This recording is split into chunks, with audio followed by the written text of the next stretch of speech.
September numbers are in for sales.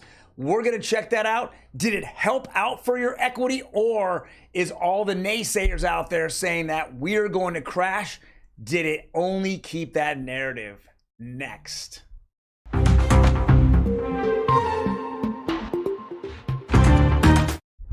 We're going to go over that article for CNBC, and then we're going to show the backup numbers with the Kobesi letter. We're also going to jump into rent and where rent's at and how much have rents gone up. I know it's cooled off in the last, 12 months or so, where it hasn't been going up dramatically, but it's still inching up. We're going over all those articles today in Real Estate Daily. Welcome, everyone. My name is Troy, and every day we go over the latest news in real estate, housing, and the mortgage market. Now, before we jump in, do me a favor, hit that like button. I really would appreciate it.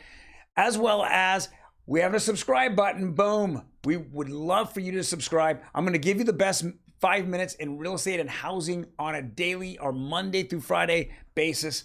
All right, I know you guys are waiting for it. What are the numbers? Here's CNBC. It says September's home sales drop to the lowest level since the foreclosure crisis. Okay, so now that's a narrative. That's actual numbers. That makes sense. Why does it make sense? Well, there's not very many homes on the market. That's a big narrative.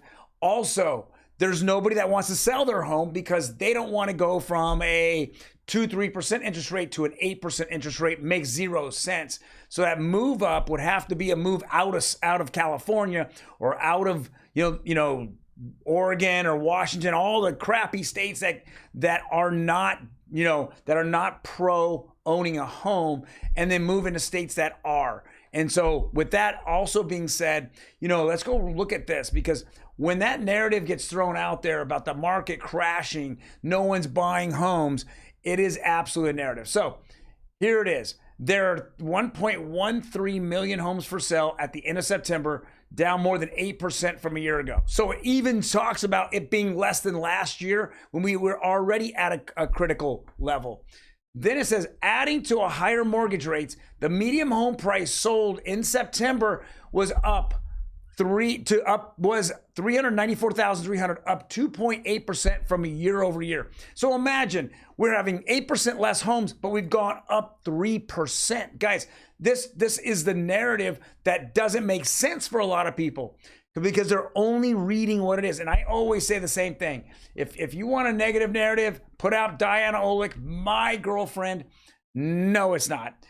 But put her face out there, and I'm telling you, when you see her face, it is negative news. That is her negative Nancy moment. So, but it says September home sales dropped to the lowest level since the Great Recession. Think about that. So what is that implication? We're having to a recession. Let's go to real numbers now. Kobesi letter, guys, this is on X. Give them a follow there. Guys, if you're not on X, you're not seeing real numbers out there. You're seeing media narratives. I mean, we see it all day long. Turn on your TV, CNBC, MSNBC, CNN. No one wants to tell the truth. They only want to tell a story of which a narrative, which has partial truths in it. I have seen this over and over and over. I actually like X because I'm going to find out the real numbers, because they're not sitting here trying to get some kind of narrative. I know some people are, but I know that these are real numbers. Existing home sales fell 2% in September and are down 15% from last year. Interesting that those numbers are different than CNBC's numbers. CNBC says we're down about 9%. This says 15.4. Existing home sales are now below 2008 lows and are at the lowest level since 2010. So this is a recession. We're seeing these levels down. Let's back it up. What happened in the recession? Well, that recession in 2008 was all caused on bad debt, and the bad debt was mostly made out of the real estate market. So you had people, so when the narrative back then in social media, in media, and mostly not social media, but in the media, television, was that, hey, you know what? Everyone needs a home. It's the American dream. We need to make sure that a lot of people have houses out there. So there always will be a demand for homes. And so with that being said, the mortgage company said, okay, well, if that's the narrative that we're going to have, well, IndyMac, B of A, all Wells Fargo, it doesn't matter. All these companies said, we're going to loosen guidelines, so making it easier to get a loan, into the respect that they were able to start refining people out every single year. How are they doing that? Well, they would come in with exotic loan programs. Hey, right now, if I go look at it's 8% interest rate. Well, how about if I gave you an 8% only, interest mortgage plan? Well, that means I'm only paying the interest. I'm not paying the principal. So now, if you did that today, your mortgage payment would be less. But then they had option arms, meaning I got in the mail, here's my mortgage payment, fully amortized, but I have an option to pay just interest only or parts of interest. So if I'm only paying parts of interest, the remaining interest portion would then be tacked onto my principal. So those exotic programs that made 0 sense back then, didn't have anyone really qualify for loans. Those are the ones that collapsed the economy because you had Wall Street buying them up like crazy, packaging them, getting Moody's and other rating companies saying, hey, they're great, they're clean, and then selling them to the world. And then all those packages just collapsed all at once because you kept selling into the narrative that the housing market would never go down. It was horrible. This is that's happening today. For the last year, you keep hearing the media narrative saying the housing market's going to collapse. But who keeps buying houses? Well, it's Americans. It's the people who want to have that want the American dream. But it's also hedge funds. And hedge funds are buying it up. And now for the first time ever, hedge funds are now sucking them up via new home builders. So those houses don't hit the market. They just get immediately sold and then turned around and then rented out right away. So how do you keep America poor? Well, you keep them renting. And that is one of the greatest wealth. That's one of the greatest things to get in wealth is to own a home. In time, when my father bought his home back in 1970, blah, blah, blah, right? He bought it for $15,000, $16,000. When today that house is worth $800,000. Think about it, probably worth more than $800,000. But the last time I looked a couple of years ago, it was worth $800,000, probably worth closing in on $1 million. Think about that. Just making his payments for 30 years, he made $1 million. $1 million. I can't get that through to people. And they're saying, well, Troy, today if I buy an $800,000 house, I can't think that's going to go to $10 million. You have no clue in 30 years. You have no idea. Look at what's happening in Washington, D.C. right now. All they keep doing is printing money, keep handing money. The inflation that Powell is talking about is caused by the government. So the government has a watchdog about inflation that they're causing.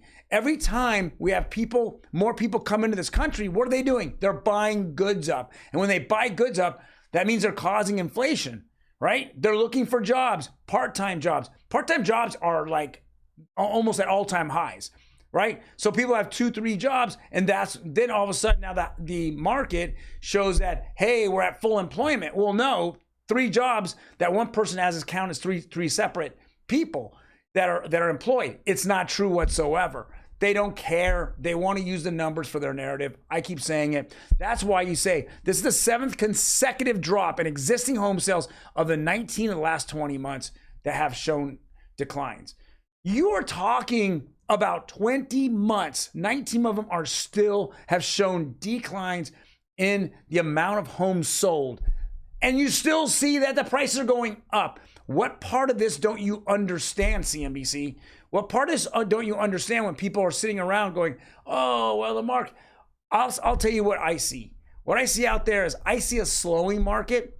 I see maybe in the next 4 or 5 months, 6, 7, even a year, we might see dollars or equity or home values float down just a little bit.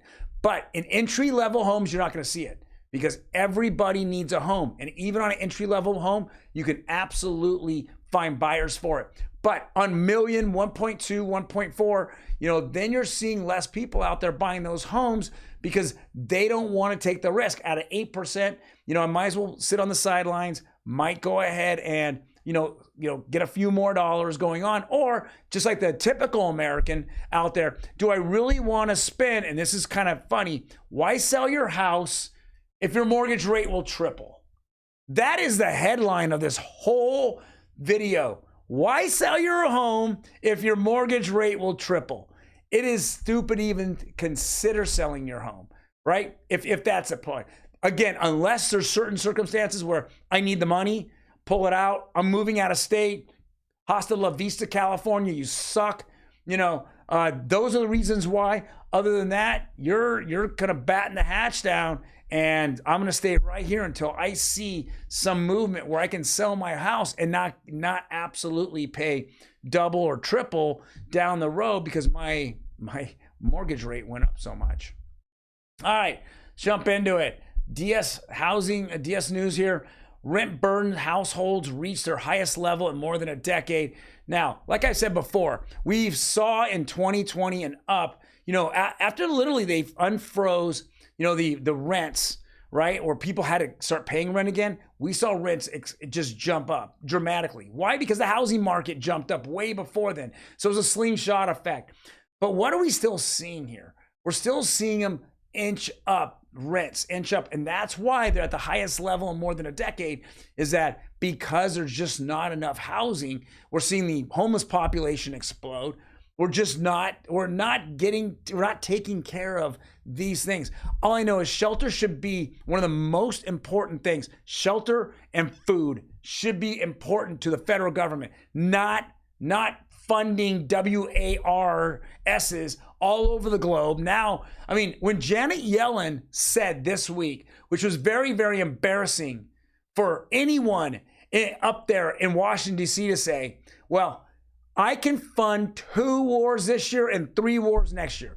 What she's saying is I can print more money and cause more pain to the American public, okay? I can just flush this whole system out with more money, around the globe, right? And cause inflation, and then let Powell just keep trying to get rid of the jobs here while I keep creating more money. And what she didn't say, and what I haven't heard from Washington, D.C. is, well, why don't we take $5 billion and why don't we go and do something good with it, okay?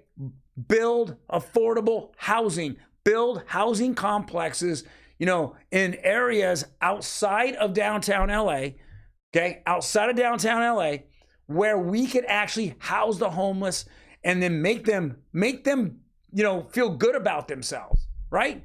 Make them feel like they can get back on their feet if they want to.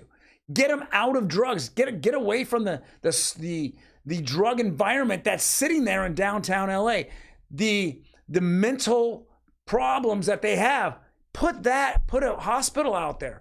Get them back on the road. Help the American public. $5 billion, how far will that get you? That gets you extremely far. How about $100 billion? Nobody goes to bed asleep, hungry in America.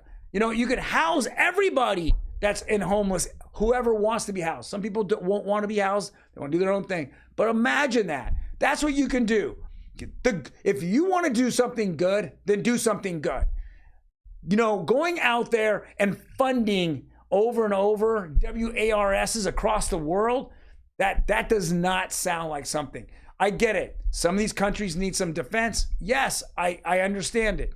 But we've already given $100 billion out on a failing WAR. So enough on my soapbox here. Let's jump into the numbers.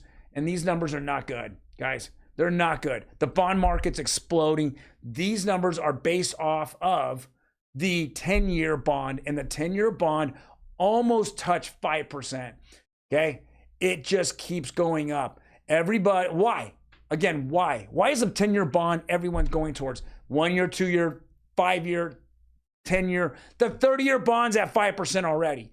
Why? Because no one trusts anything that's going on. No one trusts the stock market. No one trusts, other equities. What do they trust? They don't trust the banks. They trust the federal government because they know that the federal government will print more money and make up bonds because they need the money to make up for all the money they're spending, right? And that's what bonds are. Jenny Yellen rolls out of bed, says, I want to do all these bonds. People buy them up. You know, they pay you a percentage of them, keep the money, pocket it, and move on all day long, right? All day long. And with that being said, that's why the bond market keeps going up, because nobody trusts anything else that's going on. They think it's a propped up, they think it's a propped up stock market, propped up S&P 500, propped up NASDAQ, and the house of cards are going to fall, and they will absolutely collapse everywhere here the second that the Fed will pivot. It is a house of cards, and it's proven over the years that this has happened over and over and over. All right, guys, what is concerning here is you FHAers out there went up 12 basis points, 9 basis points for conforming. This is ridiculous. This is ridiculous. The other part of the reason why this is so high, the federal government's not buying mortgage-backed securities like they did. With interest rates at 3%, they're buying mortgage-backed. We didn't need them to buy in them. We need them to buy it now. That's how you flatten this whole thing out. That's how, if they were not buying with 2%, interest rates that were out there, then interest rates would be 3.5%, 4% then. Housing market would still be hot, cool it down a little bit. But guess what? These rates would right now be at 6. Think about that. So from 4 to 6, from 2020 to 2023, 4 to 6, everyone can stomach that. Nobody can stomach stupid. No one can. And when you're printing money and you're buying mortgage-backed securities at the same time, that's stupid. And then what you do is you turn off the money printers and you stop buying mortgage-backed securities and you just go ahead and raise rates. That is what we're seeing today. See right there? That is, you can't fix stupid. Okay? Let's get some of these people out of office. Guys, thank you very much for joining me today. Again, you have any comments, please leave them below. I'm more than happy to go over them with you. Otherwise, you guys have a fantastic day. Friday's tomorrow. Let's enjoy that day. It's a blessing to be alive every single day. You guys take care.